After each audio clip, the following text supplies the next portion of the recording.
어제 영상에서 2주 연속으로다가 V자 반등이 나왔었던 비트코인, 이번에도 그러지 말란 법이 없지 않겠느냐라고 말씀을 잠깐 드린 적이 있었는데 솔직히 그렇게까지 큰 기대는 안 했었습니다만 다시 한번 V자 반등이 나왔습니다. 야, 이거 쇼 치는 사람들은 어떻게 살아있습니까? 많은 사람들의 예상을 뒤엎으며 다시 한번 반등하고 있는 비트코인. 그와 동시에 달러가 떨어져주고 있습니다. 102.78포인트, 서서히 힘이 빠져가는 달러.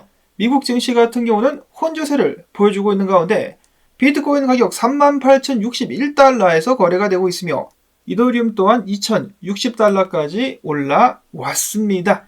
오늘도 여러분들께 도움될 만한 소식들 여기저기서 모아왔는데요. 하나둘씩 또 바로 보도록 하겠습니다. 독일의 도이체방크 같은 경우는 연준이 경기 침체 때문에 내년에 금리를 1.75% 정도 인하하게 될 것이다 라는 과감한 예측을 해놨습니다. 미국 같은 경우는 대통령도 그렇고 계속해서 나와가지고 경기가 탄탄하다라고 대놓고 거짓말을 치고 있는 그런 상황인데요. 전부 다 개소리라는 것이겠죠. 도이체방크는 예상하기를 내년 상반기 연준이 6월 회의에서 처음 금리를 0.5% 인하, 그리고 연말까지 1.25를 추가적으로 인하할 것으로 예상을 했으며, 호주 연방은행 같은 경우는 좀 더 이른 시기, 내년 5월부터 해가지고 기준금리를 최대 1.5%까지 2024년도에 인하할 수 있을 것이다 라는 예측을 했습니다. 그러면서 그들은 이렇게 덧붙이기도 했었는데요. 여전히 견조한 미국 경제지표가 현재 연착륙 내러티브를 강화하고 달러는 상승세를 유지할 것이다라고 이야기를 했는데요. 이건 좀 말이 안 되는 게, 경제가 견고하면은 금리를 서둘러서 내릴 이유가 전혀 없죠.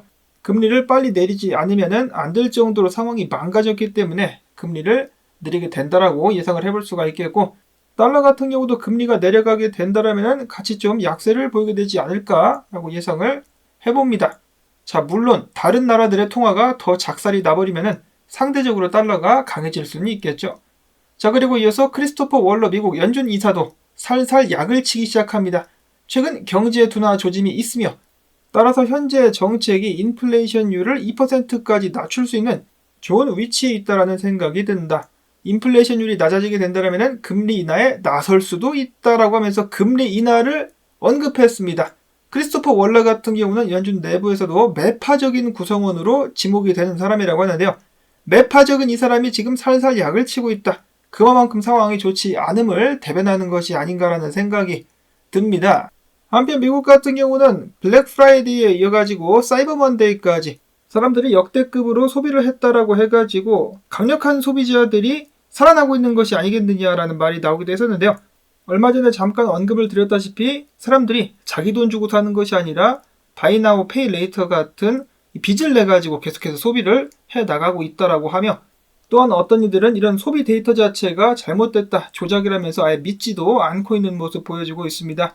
또한 많은 미국 시민들이 은퇴 자금을 강제로 꺼내가지고 겨우겨우 집세되면서 하루하루 생활을 연명하는데 활용하고 있다라는 조사 결과가 나오기도 했었는데, 이런 상태로 2024년까지 넘어가가지고 얼마나 버틸 수 있을 것인지, 이 통계 조작이 어디까지 영향을 발휘할 수 있을 것인지 한번 주목을 해볼 필요가 있을 것 같습니다. 더 이상은 감출 수 없을 때까지 곪게 된다면 금리를 내릴 수밖에는 없겠죠. 이어서 계속해서 암호화폐 업계를 압박하는 미국 정부 및 기관들의 소식 이어지고 있습니다. 짜오짱펑이가 미국에서 좀 나가게 해달라고 이야기를 했었는데 법원이 이를 반대했습니다. 그래서 선고일 전에는 출국을 불허하게 되었다. 지금쯤이면은 미국에 자진 출두한 것을 후회하고 있지 않을까라는 생각이 드는데요. 자, 한편 이번에 법무부와 바이낸스가 합의를 하고 있는 중간에 SEC는 모습을 드러내지 않았었습니다. 왜 그렇게 하지 않았었느냐? 뒤로 꿍꿍이가 있었다라고 하는데요. 짜오짱펑이가 거액을 주고 합의를 이뤘음에도 불구하고 그에게 더 털 것이 있는지, 짜오짱펑이가 과거에 바이낸스 US에 보관 중인 자산을 조작할 수 있는 백도어를 가지고 있었는지에 대해서 계속해서 파고들고 있다라고 합니다. 어떻게 해서든지 죄목을 추가해가지고 돈을 더 뜯어보겠다라고 작당을 벌이고 있는 것이 아닌가라는 생각이 들기도 하는데요.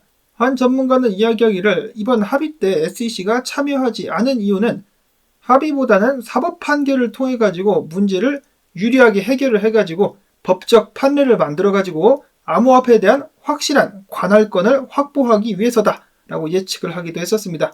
여전히 정치적으로다가 권력 추구만을 위해서 노력하고 있다는 SEC. 여기다 최근에는 CFTC까지 나서가지고 암호화폐 업계를 압박하고 있다라는 것인데요. 바이낸스 이후에 다음 타겟은 저스틴선이 되지 않겠느냐라는 예상이 있었으나 다음 타겟은 아무래도 바이빗인 것 같다라는 예측이 나오고 있습니다. 왜냐? CFTC가 코인베이스에게 야, 니네들 고객 중에 바이비트와 거래 관계가 있는 고객 정보들을 다 넘겨라고 이야기를 한 것인데요. 이를 통해 가지고 바이비트가 미국인들에게 서비스를 제공했다라는 빌미로 바이비트를 또 사법 처리하려고 하는 것이 아니겠느냐. 또한 문제는 여기서 그치지 않는데요. 이런 퍼드까지 나오고 있습니다. 코인베이스가 고객들에게 경고 차원에서 알리기를 이 바이빗 사태, CFTC가 바이빗 관련해가지고 조사에 들어가는 것과 관련해가지고 바이비트를 사용했었던 미국인들 대상으로 해가지고 소환장이 발부될 수도 있다. 자, 당연히 이 부분은 제가 퍼드라고 말씀을 드렸었는데 공식적인 사항은 아닙니다. 자, 근데 미국인들 바이비트를 썼다라고 정부 기관에서 이런 식으로 잡들이를 할 수 있다라는 말이 나오는 것 자체가 말이 안 되는 것 같죠. 미국이 정말 자유국가가 맞는 것인가? 바이빗이나 바이낸스 같은 경우도 미국 시민들은 거래소 플랫폼을 활용하지 못하도록 막고 있는데요. 당연히 이는 미국 정부의 규제 압박 때문입니다. 이런 상황 속에서 어떻게 해서든지 빌미를 잡아가지고 바이비트를 때려잡으려고 하고 있는 미국 정부. 지들은 대놓고 테러 자금 지원하면서 정말 그들의 내로남불, 토악질이 나올 지경입니다. 당연히 일각에서는 이는 미국 내에서 암호화폐를 제도권으로 올리기 위한 준비 절차에 들어간 것이다라고 평가를 하기도 하는데요. 그런 과정 속에서 업계 그리고 일반 투자자들에게 굉장히 많은 피해를 입히고 있습니다. 다음으로 해서는 최근에 있었던 솔라나 상승을 정확하게 짚어냈었던 라울팔, 리얼비전의 라울팔이 형님께서 말씀하시기를 경기 선행지표인 ISM 제조업 지수가 급격하게 상승을 해버렸으며 이 지수는 일반적으로 주가를 선행한다.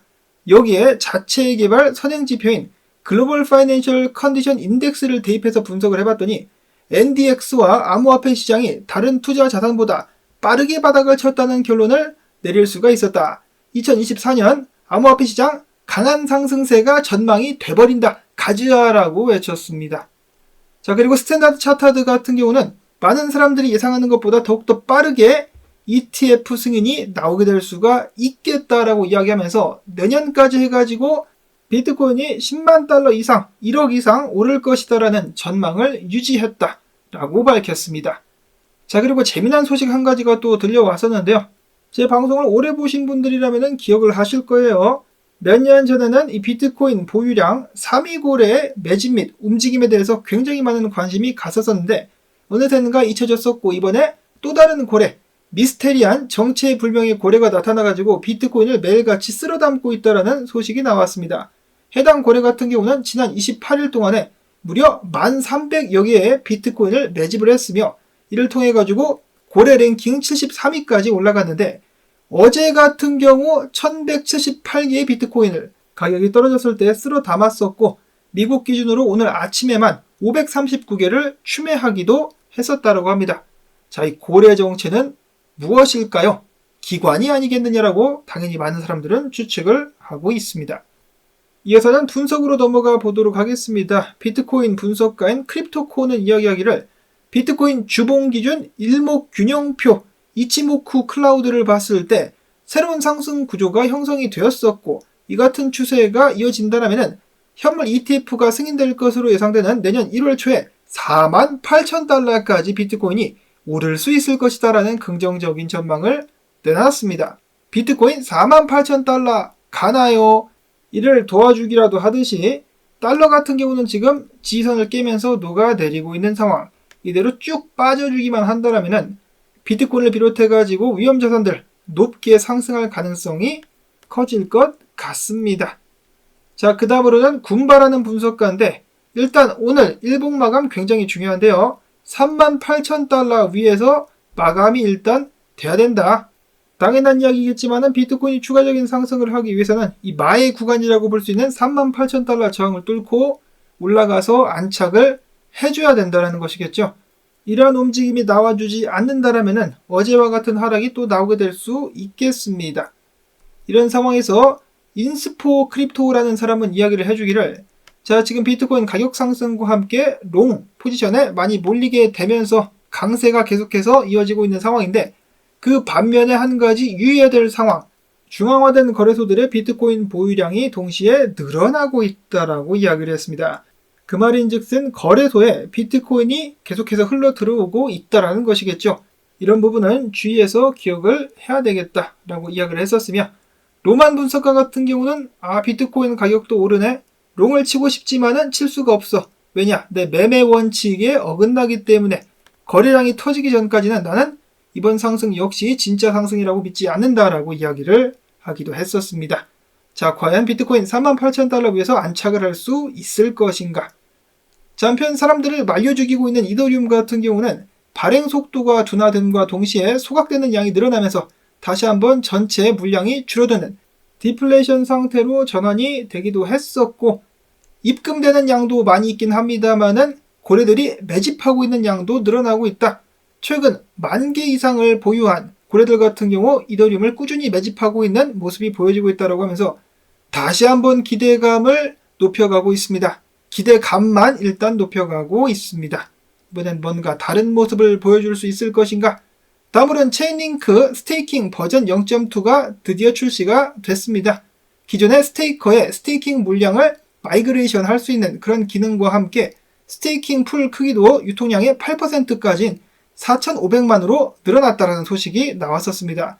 체인링크 한번 쏴주면 좋겠는데 아직까지는 흐느적거리는 모습만을 보여주고 있어서 아쉽습니다. 사토시 플리퍼 같은 경우는 이더리움과 함께 체인링크도 20달러까지 쏠 수 있을 것이다라는 강력한 믿음을 계속해서 이어가고 있었습니다.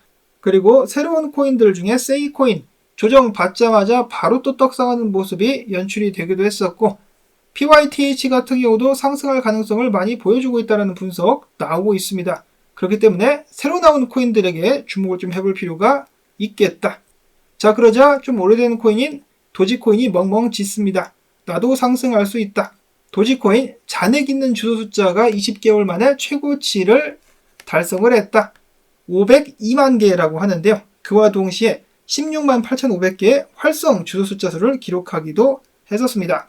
이러한 움직임은 아무래도 C982, 코인98이 최신 버전의 코인98 슈퍼 월렛과 코인98 익스텐션의 도지코인을 통합한 데 따른 것이 아니겠느냐라는 예측이 나왔었는데요.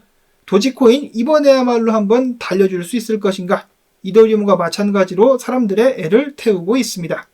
일단 가장 중요한 것은 비트코인이 38,000달러 위에서 안착할 수 있느냐가 될 수 있을 것 같고요.